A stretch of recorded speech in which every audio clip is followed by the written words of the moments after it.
2026 election திமுக எவ்வளோ தான் மக்கள் காலில் விழுந்தாலும் அவங்க செஞ்ச ஊழல்கள் அவங்கள விட்டு வைக்காது.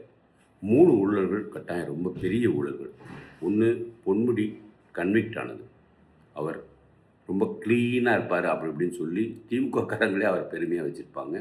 ஆனால் அதை உண்மைன்னு சொல்லி ஜெயிலுக்கு போக வேண்டியது. அப்புறம் உடம்பு முடியல அப்படின்னு சொல்லி கொஞ்சம் ஏதோ இது பண்ணிடுறாரு. ஸோ கன்விக்ஷன் அப்படின்னா உண்மையாகவே ப்ரூவ் பண்ணது.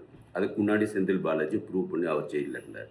அவர் பண்ண ஊழல்கள் அப்போ கோர்ட் நிர்ணயிச்சு ஆமாம் திமுக அமைச்சர் ஊழல் பண்ணார். ஸோ இது அவங்களால மறைக்கவே முடியாது. அங்கே இருக்கிற மக்களே இதை அவர் எப்படியாவது காலி பண்ண நினைப்பார். ரெண்டாவது அவர் பையனை வளர்த்துக்கிட்டு இருக்கிறார். ஸோ பையனும் அப்பா இதே வளர்த்து தான் வருவார் இல்லையா. அதுக்கு அடுத்த பெரிய ஊழல் இந்த டாஸ்மாக் ஊழல். டாஸ்மாக் ஊழல்லே என்ன பெருசுன்னா, அவங்க ஏலம் விடுறதே திமுக நடத்துகிற விஸ்கி, பிராண்டி, பியர் அங்கேருந்து கொள்முதல் பண்ணுறதுக்காக ஹைக் பண்ணி இது பண்ணியிருக்காங்க. ஸோ இப்போ ஒரு பாட்டில் நம்ம செய்கூலி 10 ரூபா 20 ரூபா இருக்கும்னு நினைக்கிறேன். ஒரு பாட்டில் ஃபுல்லாக இருக்குது. அதை அவங்க 100 ரூபா 150 ரூபா 200 ரூபா அப்படிங்கிற மாதிரி ஒரு பெரிய லெவலில் அதை இது பண்ணியிருக்காங்க. அதை அவங்களுக்கு கொடுக்கணுங்கிறதுக்காக கருப்பு மணியாகவே டாஸ்மாக் நிறுவனத்தில் ஒரு 1000 கோடி ரூபா எடுக்கப்பட்டுச்சு ரூபாயா. ஸோ கைமாறுறது கார்ப்பரேஷன் அவங்களோட ஆஃபீஸ்லேயே இருக்குது. இதுதான் மிகப்பெரிய ஒரு சிரிக்கத்தக்க இது. இப்படி ஒரு இது நடக்கும்னு யாருமே யோசிக்க மாட்டாங்க. கையங்கலமாக பிடிப்பாங்க இல்லையா. இப்போ ஒரு ஒரு பிஎல்ஓ ஆஃபீஸ்க்கோ இல்லாட்டி உங்கள் யூனியன் ஆஃபீஸில் போகிறீங்க, அவர் ட்ராயரை திறந்தால் அப்படியே 2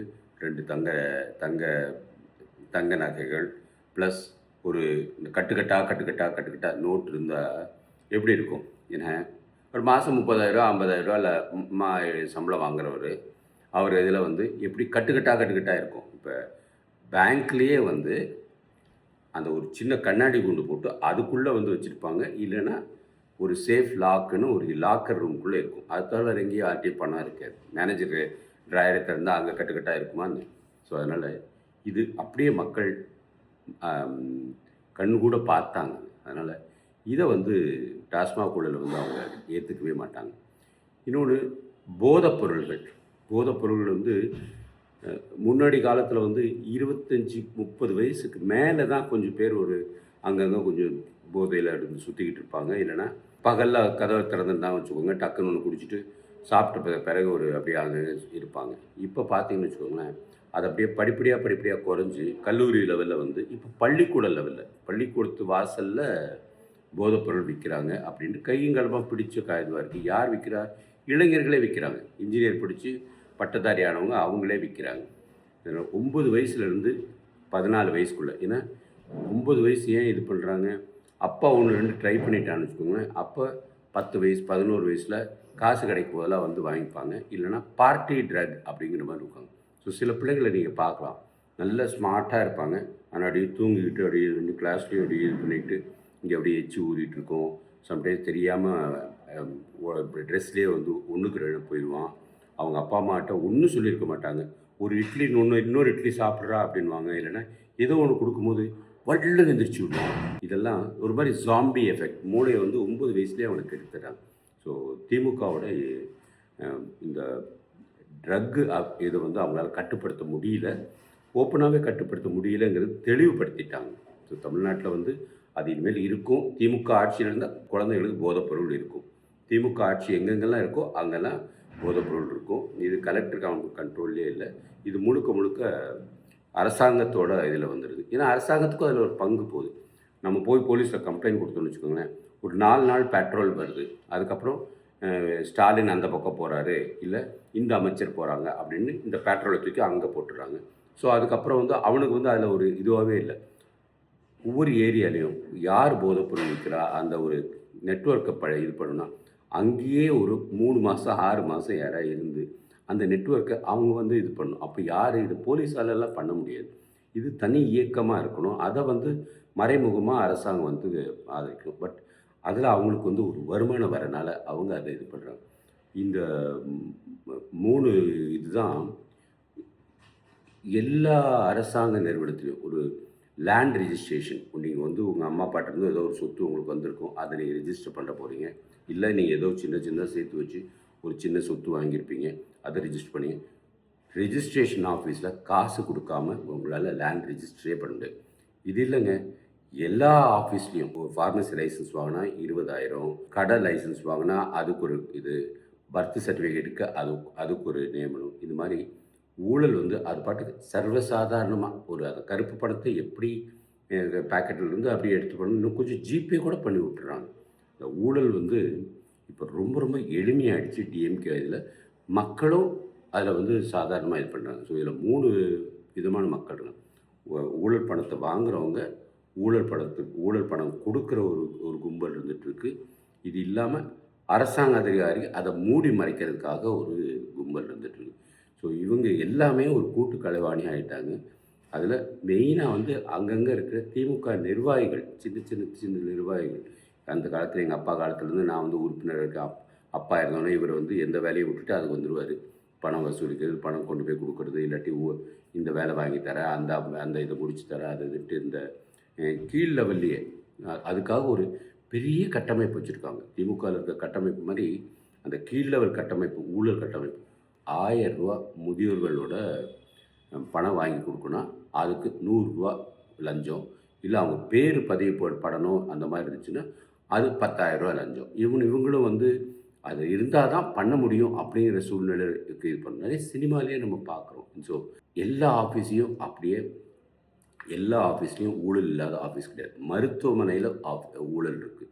இன்றைக்கி உங்களுக்கு ஆப்ரேஷன் பண்ணணுமா, முதல் நாளே போய் டாக்டர்கிட்ட கையில் காசை கொடுத்துட்டு வரணும். இல்லைன்னா அங்கே வெளியில் இருக்கிற கம்பவுண்டர் அவன்கிட்ட காசு கொடுத்து டாக்டர்கிட்ட கொடுக்க சொல்லுவாங்க. போய் கொண்டு போய் கொடுக்குறான்னு நமக்கு தெரியாது. பண்ணால் தான் செயல் நடக்குது. அதே மாதிரி டாஸ்மாக் ஊழல், இது மாதிரி சொல்லிக்கிட்டே போகலாம். பட் இந்த 3 ஊழல் தான் திமுகவை மக்கள் மன்னிக்கவே மாட்டாங்க.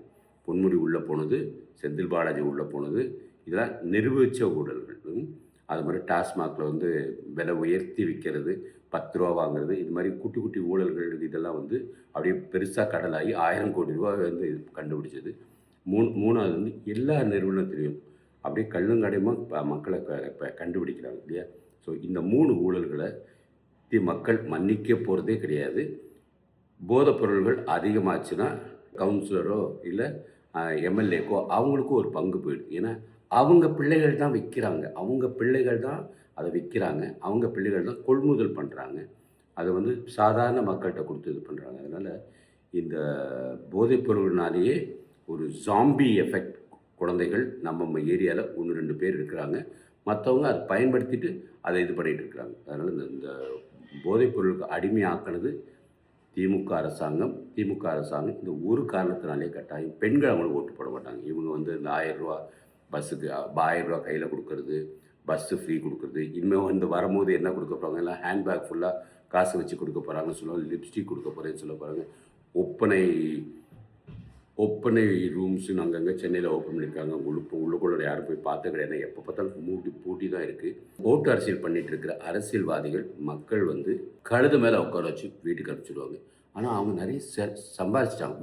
வீட்டுக்கு போகிறதுக்கும் அவங்க ஒன்றும் பெரிய வருத்தம் இருக்காது. அவங்க வந்து சரி நம்மளை தோக்கடிச்சிட்டு போய் அப்படின்ட்டு உள்ள சிந்தனை இருக்காது. நம்ம இப்போ பரீட்சையில் வந்து ஒரு இது ஃபெயில் ஆகிட்டு அடுத்த படித்து பாஸ் பண்ணணும் அப்படின்னு நினைப்போம் இல்லையா. இது அங்கே கிடையாது. அவங்க தோத்தாலும் வந்து மக்கள் கொஞ்ச நாளில் என்ன மறந்துடுவாங்கப்பா, அடுத்து எனக்கு ஓட்டு போடுவாங்க. இப்போ வந்து நான் தோத்தாலும் அவங்களும் பெருசாக எடுத்துக்க போகிறதில்ல. போய் எப்பயும் போல் அவங்களோட அந்த கட்டமைப்புக்கு வருஷம் போடுற தீனிகளை போட்டுக்கிட்டு அவங்கள அப்படியே வச்சுக்கிட்டே இருப்பாங்க. இவங்க திமுக கீழே இருக்க நிர்வாகிகளும் அப்படியே வந்து மேலே இருக்கிற நிர்வாகிகளை வந்து புகழ்த்திட்டு அவன்கிட்ட போய் ஐயா சாமி வணக்கம் போட்டுட்டு இதையோ போட்டுக்கிட்டு பண்ணிக்கிட்டே இருப்பாங்க. கட்டமைப்புனால தான் இது வரைக்கும் ஜெயிச்சுக்கிட்டு இருக்காங்க. ஆனால் மக்கள் இந்த கட்டாயம் எந்த ஒரு கட்டமைப்பு இருந்தாலும் ஓட்டு போட போகிறதில்ல, சொல்லி வீட்டுக்கு அனுப்ப தான் போகிறாங்க.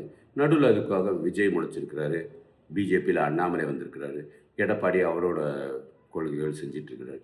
நல்ல ஒரு எதிர்காலம் இருக்குது தமிழ்நாட்டுக்கு 2026. ஏன்னா இளைஞர்கள் இல்லாமல் இருந்துச்சு. இவங்க உடனே உதயநிதி இறக்கி பார்த்தாங்க. அவர் வந்து அங்கங்கே அவரோட பிறந்த நாளைக்கு பெருசாக பண்ணி பார்த்தாங்க.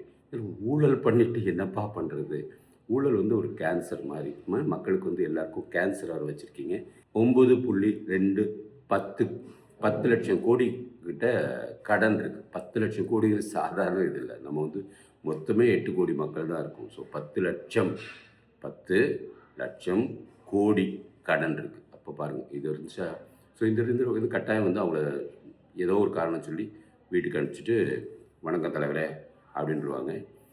நீங்களும் வந்து இந்த டிசம்பர் 8ஆம் தேதி ரொம்ப முக்கியமானது. உங்கள் ஏரியாவில் உங்கள் பேர் வாக்குச்சாவடியில் இல்லைன்னா, நீங்கள் அதை சேர்த்துக்கலாம். நீங்கள் வெளியிலேருந்து எங்கேருந்து வந்திருந்தாலும் சேர்த்துக்கலாம். இல்லை ஏதோ ஒரு காலத்தில் விட்டு போயிருக்கு, அந்த மாதிரி இருந்துச்சுன்னா நீங்கள் கட்டாயம் இதை பார்த்து செஞ்சுட்டிங்கன்னா, நம்ம ஜனநாயகத்தை நிலைநாட்ட முடியும் எஸ்ஐஆர் வழியாக. வாழ்க பாரதம், வளர்க இளைஞர் சமுதாயம்.